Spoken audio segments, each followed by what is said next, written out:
어떤 사람이요, 주님과 함께 달리기 경주를 하게 되었다 그래요. 주님과 함께.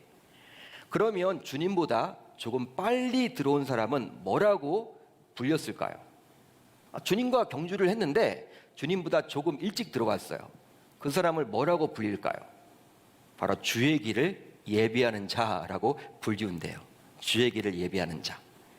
그렇다면 주님과 같이 들어온 사람은 어떻게 불렸을까요? 주님과 동행하는 자. 마지막입니다. 그러면 주님보다 늦게 들어온 사람은 뭐라고 불렸을까요? 주님을 따르는 자. 이렇게 불렸대요. 좀 썰렁한 그러한 유머 같지만 의미하는 바가 있습니다. 오늘 본문에 나오는 에녹이라는 인물, 이제 살펴보게 될 텐데, 이 에녹이라는 인물은요, 죽음을 보지 않고 하늘로 옮겨진 사람이었어요. 히브리서 11장 5절을 보면 이렇게 기록이 되어 있죠. 믿음으로 에녹은 죽음을 보지 않고 옮겨졌으니 하나님이 그를 옮기심으로 다시 보이지 아니하였느니라. 하나님이 그렇게 하셨다는 거예요. 그러니까 죽음을 보지 않고 하늘로 직접 옮겨주신 분이 바로 누구다? 하나님이심을 히브리서 기자는 말해주고 있습니다. 성경을 보게 되면요, 이렇듯 딱 두 사람만이 죽음을 보지 않고 하늘로 옮겨졌어요. 바로 엘리야와 오늘 본문에 등장하는 에녹이라는 사람입니다. 그런데 성경은 방대한 기록을 통해서 엘리야가 일반적인 사람이 아닌 특수한 사람, 특별한 사람임을 기록해주고 있어요. 소위 그는요, 사르밧 과부의 죽은 아들을 살렸습니다. 죽은 자를 살렸어요. 그게 바로 누구였다? 엘리야였습니다. 그런 기적을 베풀었죠.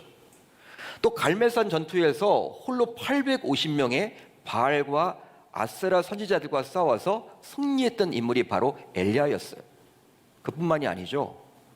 또 하늘을 보좌를 움직이는 기도를 하게 되므로 비가 오기도 하고요, 비가 안 오기도 하는 그러한 놀라운 하늘을 움직이는 기도를 했던 분이 바로 이 엘리야였습니다. 한번 생각을 해보세요. 엘리야가 기도하면 비가 와, 또 기도하면 비가 안 와요. 이게 가능한 일입니까, 여러분? 그만큼 하나님께 위대하게 쓰임받았던 큰 종이 바로 선지자였던 엘리야였습니다. 반면에 에녹에 대한 기록은 그리 많지 않은 것 같아요. 에녹에 대한 기록은, 에녹도 분명히 엘리야처럼 죽음을 보지 않고 하늘로 올림 받았는데, 엘리야에 대한 기록은 방대한 반면에 에녹에 대한 기록은요, 많이 나와 있지 않아요. 창세기를 보게 되면 아브라함, 이삭, 야곱, 요셉, 이 4대 족장이라고 이야기하는데, 이들에 대한 기록은 방대하게 기록이 되어 있는데, 에녹도 그들 못지않게 하늘로 올라갔는데도 불구하고 별로 기록이 되어 있지 않습니다. 그렇다면 에녹이 과연 어떤 삶을 살았길래 하나님께서 그에게 죽음을 보지 않고 하늘로 데려가신 특별한 은총을 주셨을까? 궁금해하지 않을 수가 없는 것이죠.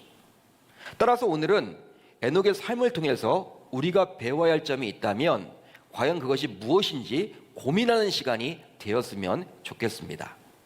자, 오늘 말씀 21절로 24절을 우리 함께 읽도록 하겠습니다.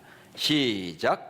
에녹은 65세에 무두셀라를 낳았고 무두셀라를 낳은 후 300년을 하나님과 동행하며 자녀들을 낳았으며 그는 365세를 살았더라. 에녹이 하나님과 동행하더니 하나님이 그를 데려가심으로 세상에 있지 아니하였더라. 이게 에녹에 대한 삶의 전부입니다. 어때요, 여러분? 엘리야와 비교가 되지 않죠? 되게 간단하게 나와요. 간단하게. 내세울 것이 없는 것처럼 보입니다. 단지 말씀을 보게 되면 65세에 무두셀라를 낳았다. 그리고 그 이후 300년 동안 무두셀라의 동생들을 줄줄이 낳았다. 그거예요, 여러분. 쉽게 말하면 365년을 이 땅에서 살았는데 에녹은 애만 낳았던 것 같아요. 애만 낳은 인생이었던 것 같아요. 쉽게 말하면 우리의 삶과 별반 다를 바가 없는 삶처럼 보입니다. 평범한 삶을 살았던 사람처럼 보인다라는 거예요. 애를 낳았죠. 애를 낳아야 하겠죠.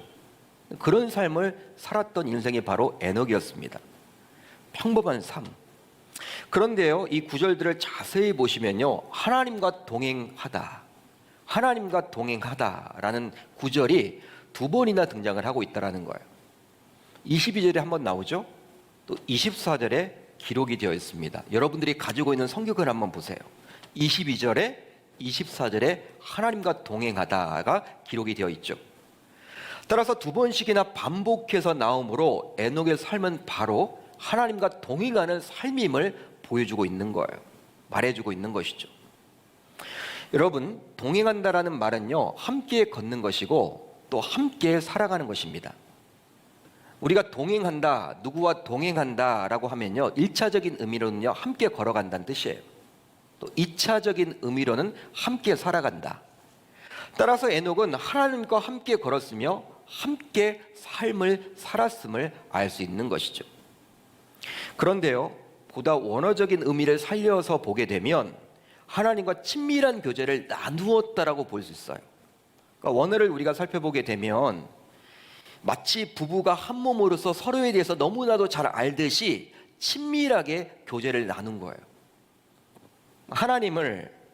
하나님과 부부 관계처럼, 에녹의 입장에서는 하나님과 마치 부부 관계처럼 너무나 친밀하게 비밀이 없이 잘 이렇게 지낸 거예요. 그 친밀한 밀접한 관계를 맺었다라고 볼 수 있죠. 그게 원어적인 의미입니다.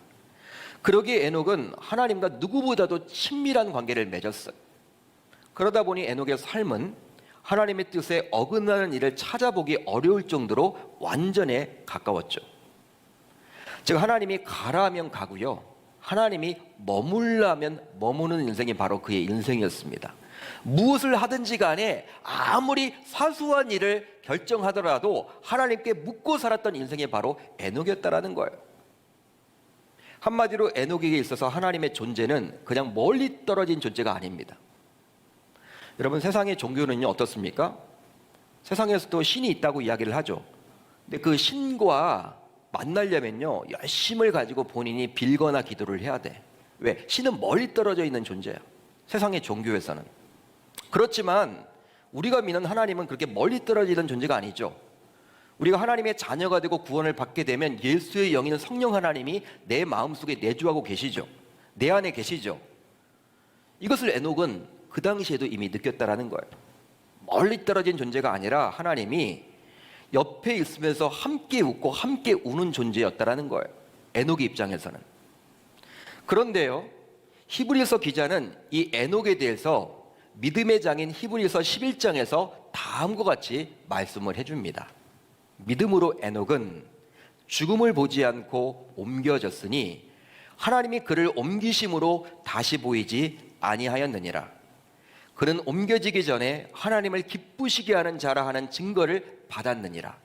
믿음이 없이는 하나님을 기쁘시게 하지 못하나니 하나님께 나아가는 자는 반드시 그가 계신 것과 또한 그가 자기를 찾는 자들에게 상 주시는 이심을 믿어야 할지니라.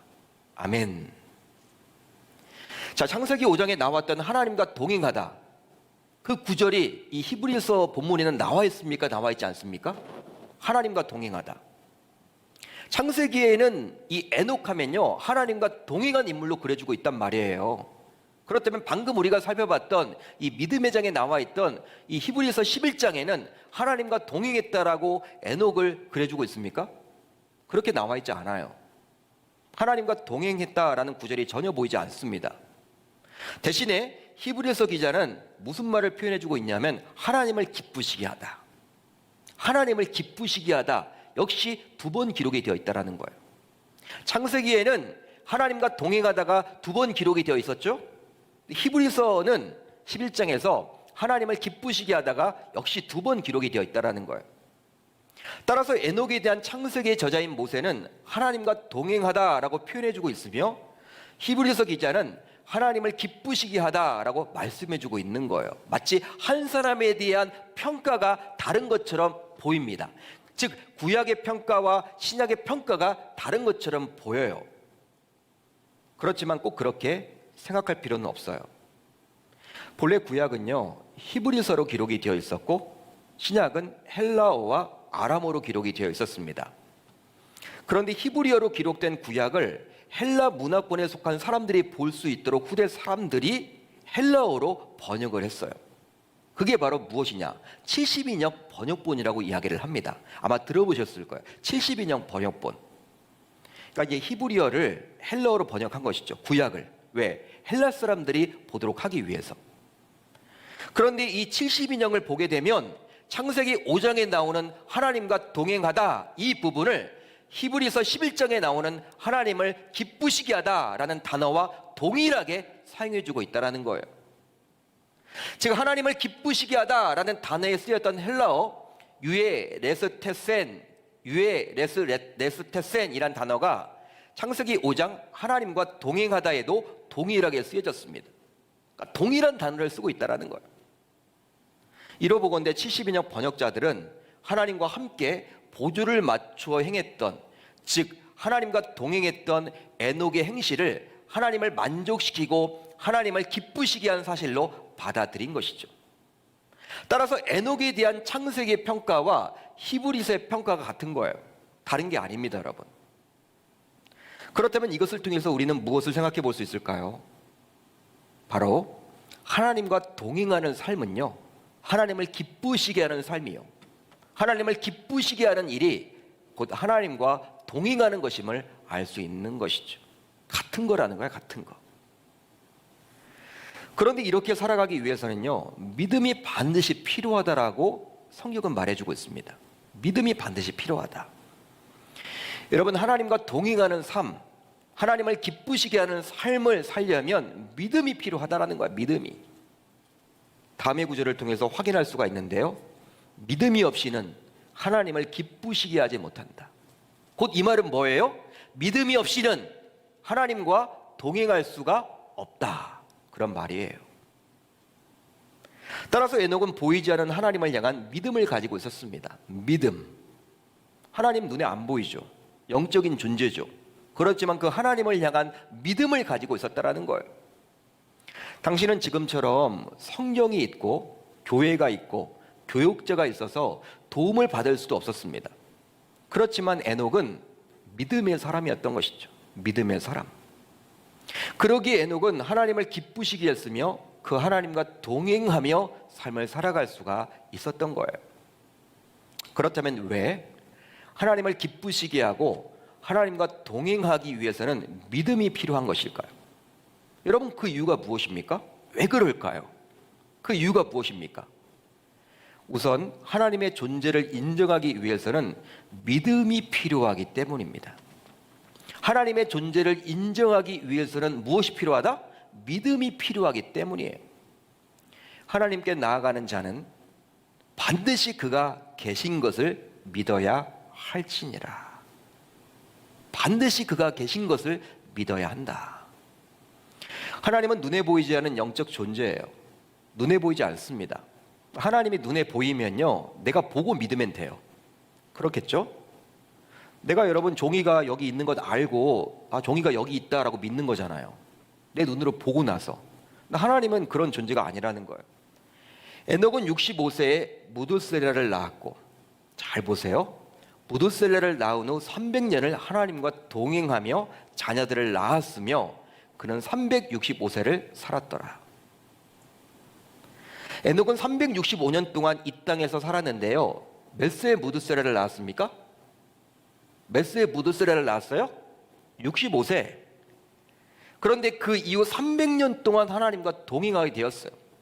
무두셀라를 낳은 후 300년을 하나님과 동행하며, 이건 뭐예요?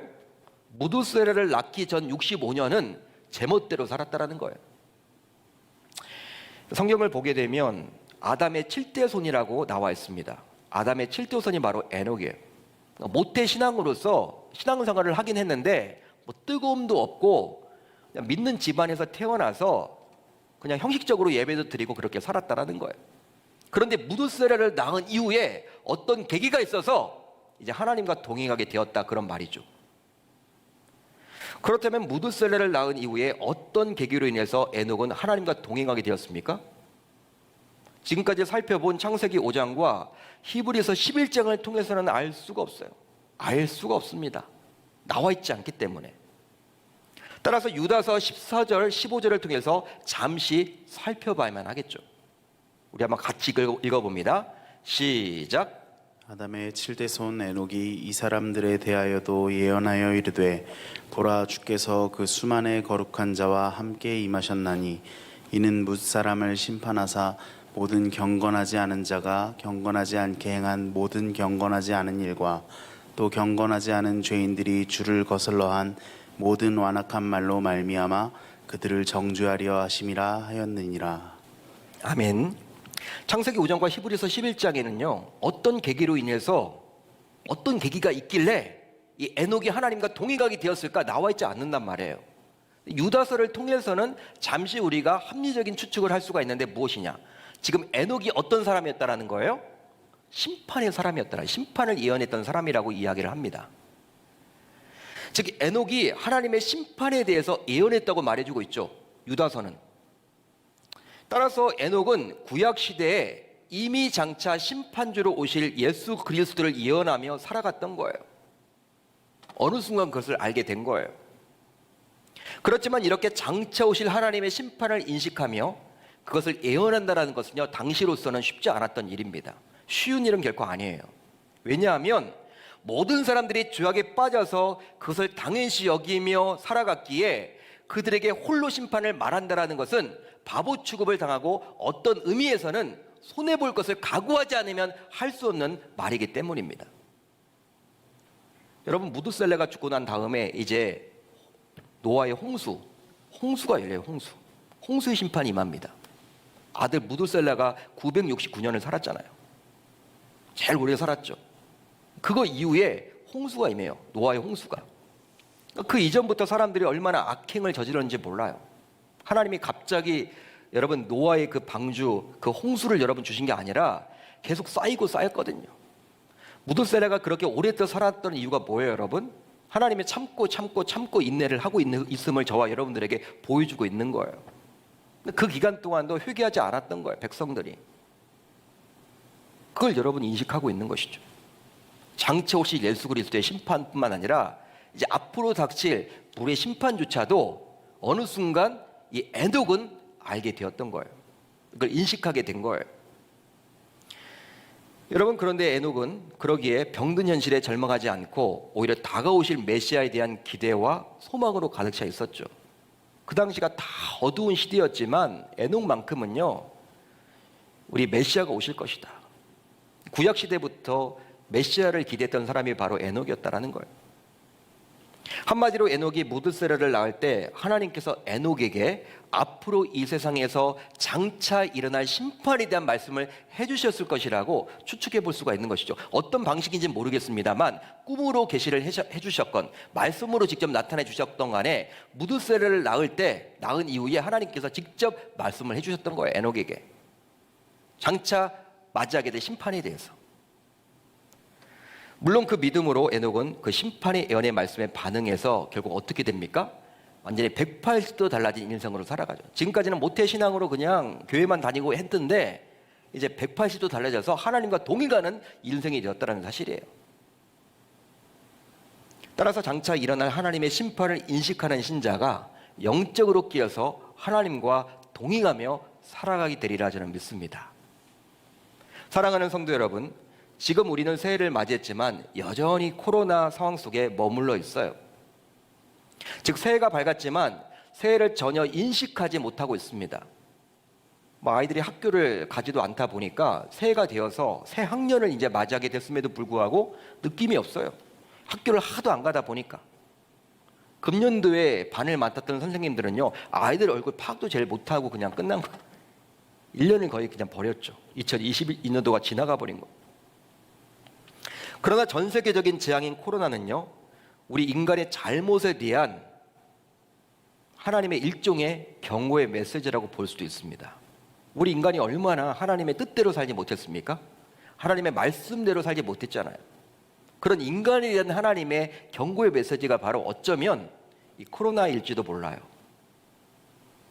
이런 코로나의 재앙을 보면서 주님께서 재림하실 때 우리가 만나게 될 하나님의 심판도 생각해 볼 수 있는 것이죠. 이 코로나만 와도 이렇게 힘든데 진짜 우리 주님이 재림하실 때 우리가 만나게 되는 그 심판, 하나님의 심판은요, 그 환난은요 고통 가운데 있을 거예요. 예수 믿지 않은 사람들. 그걸 여러분 우리가 떠올리게끔 하는 것이죠. 이 코로나를 바라보면서. 따라서 어떤 의미로 신자에게 있어서 이 코로나의 상황은 지금까지 생각 없이 해왔던 신앙생활을 다시금 점검해 볼 수 있는 계기가 될 수도 있다는 것이죠. 야, 내가 지금까지 너무나 편안하게 신앙생활을 해왔구나. 예배도 그냥 뭐 드릴 때 내가 드리고 싶고 언제든지 교회 나가면 반겨주고 했는데 이 코로나가 오니까요 이제 그렇게 하지도 못해요. 야, 내가 대충 신앙생활을 해왔구나. 너무나 편안하게 신앙생활을 해왔구나. 편리함에 취해서 신앙생활을 해왔구나. 즉 이런 장기적인 코로나 상황을 바라보면서 우리들 모두 하나님의 심판이 분명히 있고 그 심판이 오늘 밤이라도 임할 수 있다는 사실을 기억함으로 이제 에녹과 같이 하나님과 동행하는 삶, 하나님을 기쁘시게 하는 삶을 살 수 있도록 기회를 주시는 것이라 여길 수도 있는 것이죠. 하나님이 우리를 사랑해 주셔서 우리가 나중에 진짜 주님이 재림하실 때 이게 언제일지 모르지만 주님이 재림하실 때 확 여러분 환난이 당하게 되고 심판이 임하게 되면요 감당하기 힘들잖아요. 이런 코로나를 미리 보여주심으로 우리에게 대비하라는 거예요. 대비하라는 거예요. 정신 차리라는 거예요. 여러분 이 시대는 자신과 자신의 가족의 행복이 최대 관심이 되어 있는 시대라 감히 말할 수 있죠. 그렇지만 이런 이기적인 시대의 풍조를 거스르며 하나님의 심판에 대한 두려움 속에서 영적으로 깨어서 하루하루 경건하게 살아가는 사람을 하나님은 지금도 찾으십니다. 마치 에녹을 찾으셨던 것처럼. 제가 하나님에 대한 진솔한 신앙을 버리고 오직 자신의 안위와 성취만을 위해 달려가는 이 시대에 인류를 심판하고 구원하실 예수 그리스도를 담대하게 외치는 주의 종들을 지금도 우리 주님은 찾으신다라는 거예요. 저는 개인적으로 소망해 봅니다. 새해에는 우리 계명공동체 모든 권속들 모두 하나님과 동행함으로 에녹처럼 하나님으로부터 특별한 은총을 받아 누릴 수 있기를 우리 주님의 이름으로 축원합니다. 축원합니다. 한번 생각해 보세요. 죽음을 경험하지 않고 하늘로 올림 받았다. 이건 특별한 경험 아닌가요? 보편적인 건 아니죠. 하나님이 너무나도 사랑했기 때문에 죽음을 맛보지 않고 천국으로 입성할 수 있도록 해주셨다는 사실이에요. 특별한 은총을 경험했던 그 에녹과 같이 금년 한 해 하나님과 동행하면서 코로나는 지금도 진행 중에 있지만 이 코로나를 바라보면서 무조건 불평불만하는 대신에 신앙생활을 내가 뜨겁게 잘해야 되겠구나. 이게 하나님의 심판의 징조일 수도 있겠구나. 더 큰 심판이 오기 전에 내가 정신 차려서 신앙생활을 열심히 해야만 하겠구나. 내가 지금까지 너무나 편안하게만 신앙생활을 해왔구나. 하나님 앞에 반성하고 회개하는 귀한 시간이 되어서 장차 오실 우리 주님, 그 주님, 그때 우리가 만나게 될 환난 심판 가운데서도 우리가 승리할 수 있는 그런 모멘텀 계기가 되는 이 코로나 여건이 되었으면 저는 좋겠습니다. 저와 여러분들 모두 금년 한 해 하나님과 동행하며 승리하며 살아갈 수 있기를 우리 주님의 이름으로 축원합니다.